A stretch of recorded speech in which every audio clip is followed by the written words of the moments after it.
হুতিদের তৈরি মিসাইলের পরিসর, লক্ষ্যভেদী নিশানা ও মারণঘাতী সামর্থ্য সম্পর্কে ধারণা পেতে বহু আগে কাজ শুরু করেছে মার্কিন কর্মকর্তারা।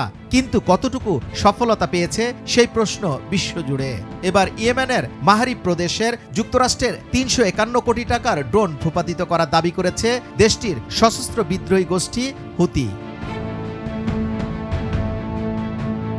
গত ১৬ মে রাতে হুতি যোদ্ধারা ড্রোনটি ভূপাতিত করে। ড্রোনটি ভূপাতিত করতে সাবফেস 2 ক্ষেপণাস্ত্র ব্যবহার করা হয়েছে। এই হামলায় একটি ভিডিও প্রকাশ করে জানিয়েছে হুতি সামরিক শাখার মুখপাত্র ব্রিগেডিয়ার জেনারেল ইয়াহিয়া সারে।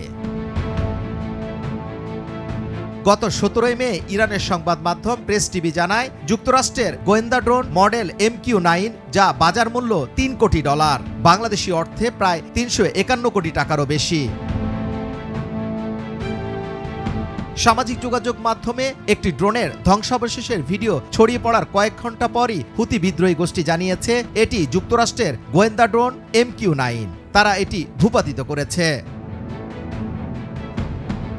তবে এর ব্যাপারে এখনো কোনো প্রতিক্রিয়া জানায়নি যুক্তরাষ্ট্রের সেনাবাহিনী। সামাজিক যোগাযোগ মাধ্যমে ভিডিওটি MQ-9 ড্রোনের ধ্বংসাবশেষের সাদৃশ্য পাওয়া গেছে। এর আগেও মার্কিন এই ড্রোন ভূপাতিত করার দাবি করেছিল হুতি বিদ্রোহী গোষ্ঠী। ২০১৪ সালে ইয়েমেনের রাজধানী সানা সহ উত্তরাঞ্চলের নিয়ন্ত্রণে নেয় ইরান সমর্থিত হুতি বিদ্রোহী গোষ্ঠী। তখন থেকে তারা এখন পর্যন্ত বিদ্রোহীদের হামলায় যুক্তরাষ্ট্রের অন্তত 5টি ড্রোন ধ্বংস হয়েছে।